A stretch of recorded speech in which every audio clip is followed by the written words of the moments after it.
누가복음 23장 39절에서 43절 말씀입니다.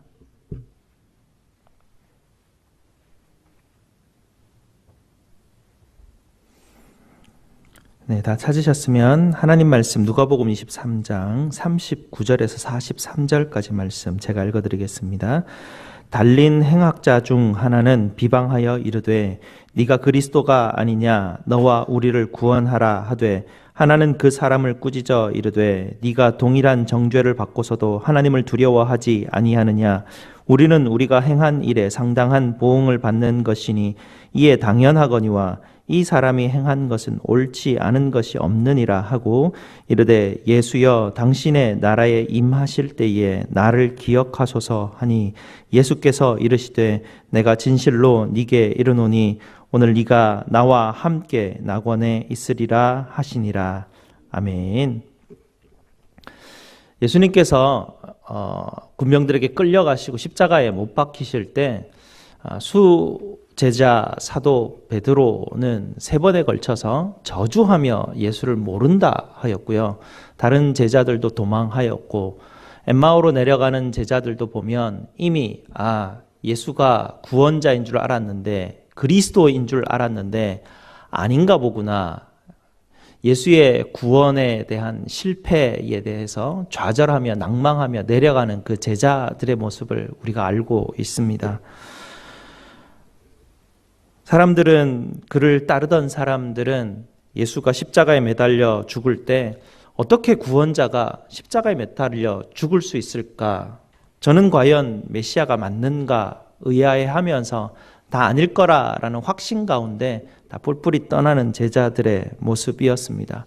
며칠 전까지만 해도 바로 종려주일이고 주님께서 예루살렘에 들어올 때 호산나 호산나 환영하는 많은 사람들의 무리들을 보고 예수께서 당당하게 나귀를 타고 예루살렘에 들어올 때만 해도 예수님께서 곧 6월절이면 자기들도 6월절이 언제인지는 아니까요.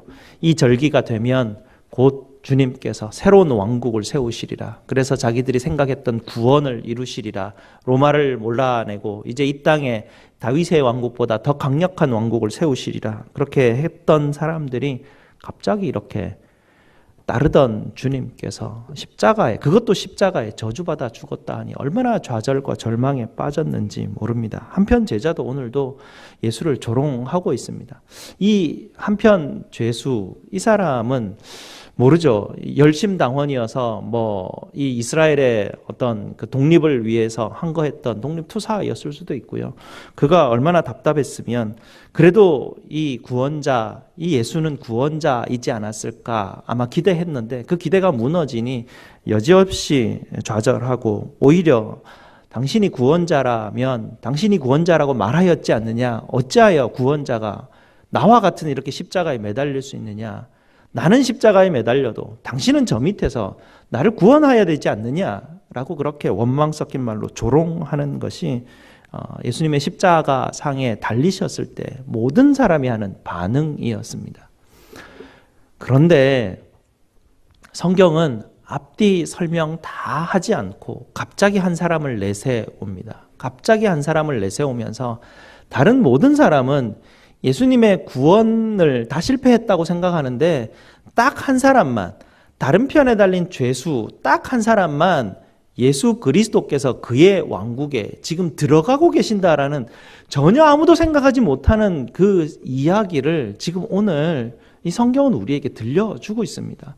성경은 뭔가 자세히 얘기하고 있지는 않는 것 같은데 분명하게 우리에게 보여주고 싶은 것을 보여주고 계시고 우리에게 들려주고 싶으신 것을 이 십자가상에서 우리에게 지금 분명하게 들려주고 계시는 모습을 우리가 보게 됩니다.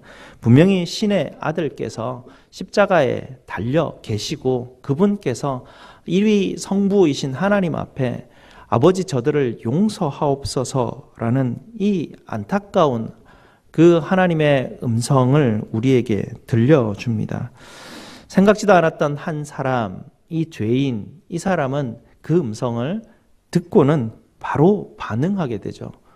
이 사람 어떻게 알았을까 알 수는 없습니다. 하지만 단 한 사람, 이 사람만 예수 그리스도께서 그의 왕국으로 들어가신다라는 것을 눈을 열어서 보고 귀를 열어서 저분이 정말 하나님의 아들이시구나. 저들이 우리는 아무도 모르고 이 일들을 행하고 있는데 우리를 향해서 아버지를 향해서 용서를 구하고 계시는구나. 저분께서 우리와 함께 십자가에 달릴 뿐이 아닌데 저분이 이곳까지 내려와서 하나님을 향해서 그냥 저 멀리서 용서를 구하는 것도 아니고 직접 나와 함께 십자가에 달려있는 죄인인 나와 함께 달리셔서 아버지를 향해서 용서를 구하시고 아버지를 향해서 용서를 구하시는 그 가운데 이 대속의 사역을 감당하시는 분이시구나. 저는 이 한 분이 이 죄인이 이 엄청난 이 소식을 어떻게 깨달았는지 모르겠습니다. 수제자도 모르고 아무도 몰랐던 이 소식을 단 한 사람만 알고 이 소식을 우리에게 전해주고 있습니다. 그것도 십자가 상에서 말입니다. 우리는 다 이 다른 편 이 죄인이 좀 억울하다고 생각할 때가 많았습니다. 저도요. 주님, 마지막 죽을 때 예수 믿습니다. 이렇게 말하면 예수 진짜 믿고 구원 받는 거 맞습니까? 라는 그런 마음이었어요. 어떻게 주님 평생을 이렇게 믿었던 저런 분과 이렇게 마지막에 단 한마디 말 한마디 요거 가지고 딱 죽기 전에 예수님 저를 기억해 주십시오. 이렇게 한마디만 했을 때 어떻게 이게 구원이 이루어질 수 있는가? 하나님, 이거 좀 너무한 거 아닙니까? 하나님, 어떻게 십자가에 달린 저 죄인과 나가 똑같을 수 있습니까? 라는 이해가 잘 안 되거든요. 그래서 이해 안 되는 이 부분에 대해서 우리는 또 설명도 하고 또 이해도 하고 싶지만 잘 되지가 않아요. 우리 마음에. 왜냐하면 나는 죄인이 아니거든요. 이 사람은 십자가에 달려있는 죄인인데 나는 죄인이 아니거든요. 나는 그래도 저 십자가에 달린 죄인하고는 다른 사람이거든요. 그러다 보니까 십자가에 달린 저 죄인과 나를 구분하기 시작하고 우리는 이 십자가에 달린 다른 편 이 죄인에 대한 모습을 보면서 저 모습이 내 모습이라고는 한 번도 상상하지 않고 지나가고 그저 이 본문만 바라보면 어떻게 마지막에 이렇게 예수님은 이런 일들 좀 공평하지 않은 것 같다라는 이런 어떤 행동, 이런 부분을 성경이 이렇게 기록하고 계실까라는 의아한 마음들이 많이 들게 됩니다. 우리 주님께서는 정말 우리에게 무언가를 지금 십자가에서는 정말 가장 핵심 아닙니까? 십자가에서 분명히 예수님은 우리에게 보여주시고 분명한 걸 들려주고 계셔요. 우리에게 뭘 보여주시고자 하는지를 성경은 전부 다 성경은 우리에게 뭘 보여주시고자 하는 걸 계속 보여주고 있었지만 이 십자가에서는 더 분명하게 보여주고 계시죠. 예수님이 지금 누구와 함께 있습니까? 십자가에 달린 죄인들과 함께 있습니다. 십자가에 달린 죄인 둘은 누구를 대표합니까? 죄인인 우리를 대표하고 십자가에 달릴 수밖에 없는 현실을 보여주고 있는 우리인데 우리는 그걸 예수님이 보여주심에도 불구하고 저 사람은 죄인이고 나는 죄인이지만 저 사람과는 다른 죄인이라는 생각들을 은연중에 우리는 하고 삶을 살아가게 됩니다. 분명히 골짜기에 그냥 널브러져 있는 마른 뼈와 같은 우리라는 것을 성경은 계속해서 너희는 마른 뼈와 같은 존재들이다라고 그렇게 이야기하지만 우리는 그 마른 뼈를 보면 그래도 하나님 저는 저 마른 뼈하고는 좀 다른데요 라고 생각할 수밖에 없는 우리들. 그래서 마른 뼈인데도 불구하고 옷을 걸치고 산척하며 삶을 살아가는 우리의 삶들을 여전히 주님께서는 여실하게 이 십자가상에서 우리에게 들려주시고 보여주시기를 원하고 계십니다. 우리는 아무리 부정하고 아무리 저 십자가에 달린 죄인과 나는 다른 사람입니다 라고 부정하지만 하나님이 우리에게 정말 보여주고 싶은 사건은 뭐냐면 하나님이 십자가에 달린 죄인과 함께 하기 위해서 이 땅에 내려왔고 십자가에 예수님이 달린 모습은 아무도 보고 싶어 하지 않지만 하나님이 우리와 함께 하신 가장 낮은 곳에 가장 절망인 곳에 가장 인간이 해결할 수 없는 그곳에 주님께서 함께 오셔서 그곳에서 주님은 하나님께 용서의 사역을 지금 하고 계시는 이 모습을 우리에게 보여주시기를 원하시고 용서한다는 그 말을 들려주고 싶어 하시는 것이 바로 우리 하나님이십니다. 우리 예수님께서는 이렇게 죽어가는 우리와 함께 하시고 이제 곧 죽으실 거예요. 우리가 죽는 것처럼 주님도 죽으실 거예요. 그렇게 주님은 우리와 함께 하시는 분이십니다. 다른 한편에 있던 죄수는 자기가 생각한 방식으로 이 메시아가 움직이지 않으니까 그냥 좌절하고 절망하고 화나고 조롱하고 아주 슬픔 가운데 죽음을 맞이한 이 한편 죄인을 우리는 보게 됩니다. 여러분은 어떤 구원자를 기대하고 계십니까? 여러분 마음속에 그림을 그리고 있고 설명하고 싶어하고 이해하고 싶어하는 과연 그 구원자, 그 예수는 과연 어떤 분일까요? 이 한편 죄인은 실망하고 자기는 모르겠습니다. 이분이 어떤 죄를 지었는지 모르겠는데 추측건데 그냥 열심당원이고 이스라엘의 해방을 위해서 막 이렇게 열심으로 반란을 일으키다가 잡혀 들어와서 십자가에 달려 있었을 수도 있는데 그렇다면 그 스스로가 십자가에 달리면서 자기 의를 향해서 자기의 의를 주장하면서 의로운 자로 자기 스스로 그렇게 절망하며 좌절하며 죽어가는 한 사람이 아니었나 그런 생각을 하게 됩니다. 다른 편 죄인은 완전히 눈이 열려버렸습니다. 완전히 귀가 열려버렸습니다. 하나님이 정확하게 우리에게 보여주고 싶은 것을 본 사람 단 한 사람이 이 다른 편에 있는 죄인이었습니다. 그래서 우리는 이 죄인이 마지막에 예수님 앞에 나를 기억하소서 하고 구원받은 그런 한 사람이 아니라 다른 모든 사람이 십자가를 보면서 거부할 때 단 한 사람, 이 사람만 십자가의 정확한 메시지를 깨달은 사람이고 이 사람을 통해서 하나님께서는 우리에게 말씀하고 계십니다. 너희도 이 사람과 같이 십자가에 달려 죽을 수밖에 없는 죄인이다. 다른 사람이 아니다. 똑같은 사람이다. 라고 우리에게 보여주시고 싶고 들려주시고 싶은 메시지가 바로 오늘 하나님께서 우리에게 주시는 메시지입니다. 바로 그 아들께서만 2위이신 성자 하나님께서만 1위이신 하나님 성부 하나님께 요청할 수 있는 것이 용서이고요. 이분께서만 2위이신 성자이신 예수님께서만 오늘 네가 나와 함께 낙원에 있겠다라는 선언을 하실 수 있는 권세를 가지신 분 단 한 분 이분밖에 없는 것입니다. 이분이 지금 그 나라 그 왕국에 들어가시는 것을 알아차린 이 죄인, 우리는 이렇게 하나님께서 보여주시고 들려주시는 현장 가운데 우리도 함께 있습니다.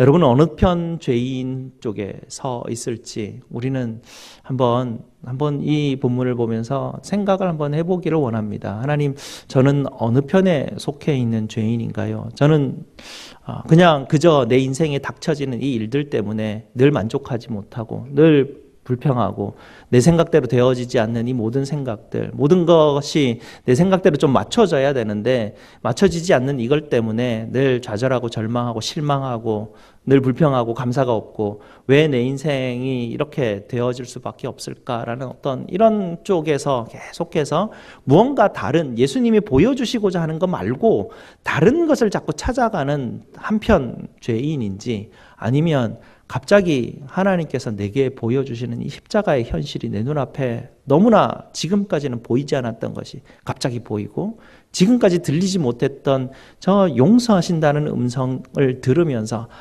내가 십자가에 달려 죽을 수밖에 없는 죄인의 현실에 있구나라는 것을 깨닫고 주님께서, 하나님께서, 신의 아들이 와서 용서를 구한다는 그곳에 귀가 번쩍 열려서 지금 그분 앞에 나아가 예수님을 향해서 오늘 당신의 나라에 임하실 때 나를 기억하소서라고 정말 간절하게 그분 앞에 요청하는 것입니다. 그분 분명히 왕국에 들어가실 텐데 나 같은 자도 주님 기억해 주십시오라고 그렇게 간절하게 부르짖는 그 부르짖음 때문에 주님께서는 그에게 선언해 주고 계시죠. 그런 권세 있는 분이 네가 오늘 나와 함께 하겠다라고, 그렇게 나와 함께 낙원에 있겠다라고 합니다. 낙원이 어딘지 우리는 모릅니다. 그냥 낙원이라는 단어가 여기 한번 딱 쓰여져 있는데 낙원이 어디 있는지, 사람들은 꼭 하나님이 보여주고 싶고 들려주고 싶은 것은 안 들으려고 하고 꼭 이런 낙원이라는 이런 부분에 꽂혀가지고 이게 도대체 뭔지 이런 데 관심이 있어요. 하지만 주님은 우리에게 보여주고 싶은 단어는 함께라는 단어입니다. 내가 오늘 기억해달라고 하는 너의 소리를 듣고 내가 너에게 함께 하겠다라고 말합니다. 예수님이 함께 하는 곳이 어디입니까? 함께 하는 곳 천국이죠. 예수님이 함께 하시는 그곳이 낙원입니다. 그곳이 어딘진 우리는 알 수 없고 하나님이 하늘의 천국과 모든 하나님의 나라의 이야기들을 우리에게 해주고 계시지만 그리고 그 이야기를 예언서와 계시록은 우리에게 너무나 휘황찬란하게 보여주고 계시지만 핵심은 예수님이 함께 하시는 그곳이 바로 낙원이라는 것입니다. 그런데 우리는 그거 말고요, 주님. 천국은 예수님이 우리와 함께 하는 거 말고요. 그냥 내가 지금까지 하고 싶었던 것들, 내가 지금까지 공허했던 것들, 내가 지금까지 바라던 그런 것이 이루어지는 곳, 그것이 천국이 아니겠습니까? 하는 그런 하나님이 보여주시고자 하는 것 이외에 또 다른 것을 우리는 찾아 헤매게 됩니다. 하지만 이 다른 편 죄인은 분명하게 그 부분에 대해서 바로 2위이신 이 하나님께서 나와 오늘 함께 해주시는구나 라는 것을 약속해 주시는구나. 이것 때문에 그분은 이 죽음이 더 이상 죽음이 아니었습니다. 이 다른 편 죄인은 자기가 지금 들어가고 있는 이 길이 죽음의 길이 아니라 새로운 생명의 길이었고 그분이 약속한 것 때문에 함께하는 낙원의 길이었다라는 것은 우리는 정말 이 복음서가 우리에게 들려주고 싶어하는 부분들입니다. 우리는 모두가 십자가에 이렇게 이 죄인과 함께 죽은 처지에 있는 것이 우리입니다. 예수 그리스도, 우리는 보통 보면 예수님이 십자가에 내 대신 달려 돌아가셨는데 나는 믿기만 하고 나는 십자가에 이렇게 같이 못 박히는 것은 원하지 않기 때문에 주님이 대신 십자가에 못 박히셨으니까 주님만 십자가에 못 박히시고 나는 믿기만 하고 그냥 천국 들어가기를 원합니다 정도 선에서 타협하고 우리는 신앙생활을 하게 되는데 그게 아니라 예수님이 내 대신 십자가에 못 박히신 그 부분들이 이미 나는 십자가에 못 박혀서 당연히 죽어야 되는 존재로 거기 서 있고 주님이 그곳에 함께 직접 내려오신 거예요. 주님이 직접 그 죽음 현장에 오셔서 나도 죽음 가운데 들어가지만 그분도 죽음 가운데 들어가셔서 나로 그저 죽게 하는 것이 아니라 새 생명을 주님께서 내게 주셔서 나로 함께 그곳에서 지옥에서부터 나를 끌어내셔서 나로 하나님의 왕국에 들어가게 하시는 그 사역을 바로 이 십자가에서 우리에게 해주셨다라는 것입니다. 우리가 오늘도 하나님께서 우리에게 보여주시는 이 장면을 우리는 눈을 뜨고 보아야만 합니다. 내 생각을 가지지 말고 내 경험과 내 어떤 것을 가지지 말고 하나님 아무것도 없이 빈 마음으로 내가 하나님이 보여주시고자 하는 이 장면을 내가 분명하게 보게 하시옵소서. 다른 생각 말고 하나님이 내게 들려주시고자 하는 이 십자가에서의 이 복음의 메시지를 정확하게 내가 듣게 하시옵소서. 그래서 더 이상 나를 주장하는 것이 아니라 내 생각대로 살아가는 것이 아니라 내 소견에 오른 대로 내가 살아가는 것이 아니라 지금까지 내 소견에 오른 대로 살아왔다면 이제는 모든 생각을 하나님 다 내려놓고 하나님 내가 이 다른 편 죄인입니다 라는 이 고백이 내 고백이 되고 이 고백이 들어왔을 때 주님 앞에 주님께서 계신 그 왕국에 나를 기억하시옵소서라고 겨우 주님 앞에 우리는 간절하게 간구드릴 수 있는 바로 그때입니다. 우리가 하나님 앞에 말씀드리고 기도할 수 있는 것은 단 하나 이거밖에 없는 것 같아요. 주님 나를 기억해 주시옵소서라는, 나를 구원하시옵소서, 나를 용서하시옵소서라는 이 단 한마디밖에 우리는 주님 앞에 구할 거리가 없는 것 같아요. 그럴 때 주님께서 우리에게 모든 근원의 해결점인 내가 너와 함께 하겠다라는 이 약속을 우리에게 주시는데 하나님이 나와 함께 하심이 낙원이구나라는 것이 깨달아지게 하시옵소서. 그래서 이 땅을 삶을 살아가는 동안도 하나님이 나와 함께 하시는 것이 영생의 삶이고 나는 지금 다른 곳으로 가는 것이 아니라 주님과 함께 낙원에 가는 것이고 이 낙원에 가는 이 길이 어떨 때는 골짜기로 갈 때도 있고 어떨 때는 광야로 갈 때도 있고 어떨 때는 풍랑을 가고 있지만 하나님이 나와 함께 하시기 때문에 그분이 내게 약속하셨기 때문에 나는 더 이상 좌절하거나 흔들리는 것이 아니라 이제는 천국을 향해서 가는 것이 내 현실이구나. 나는 이제 십자가에 달려서 죽는 게 내 현실이 아니라 예수 때문에 이제는 내 현실은 하나님과 함께 그 왕국에 서는 것이 내 현실이구나. 이것을 깨닫고 삶을 살아가는 사람, 그 가운데 기쁨이 있고 그 가운데 감사가 자연적으로 일어나게 되고 그 사람의 눈에는 모든 것이 감사가 넘쳐지게 되고 다른 사람을 배려할 수밖에 없고 겸손할 수밖에 없고 낮아질 수밖에 없고 섬길 수밖에 없는 것이 그냥 결과로 나타나는 것들입니다. 그것을 뭐 하려고 하는 게 아니라 이런 그 단 한 사람 이 죄인의 고백으로 말미암아서 일어나는 그런 결과들이 우리에게 또다시 많은 축복으로 이루어지게 되고 그것 때문에 하나님이 우리에게 공급하시고자 하는 많은 다른 약속들도 부수적으로 다 따라오게 되는 것입니다. 깨달아야 될 이 가장 중요한 이것만 깨달으면 되는 것입니다. 그래서 십자가에서 주님께서 오늘 보여주시는 십자가의 이 사건을 다시 한번 하나님 보고 깨닫는 이 시간 되게 하시옵소서. 이 아침에 그렇게 기도하시는 저와 여러분 되시기를 축복드립니다. 기도하시겠습니다. 아버지 하나님 감사합니다. 하나님 십자가에서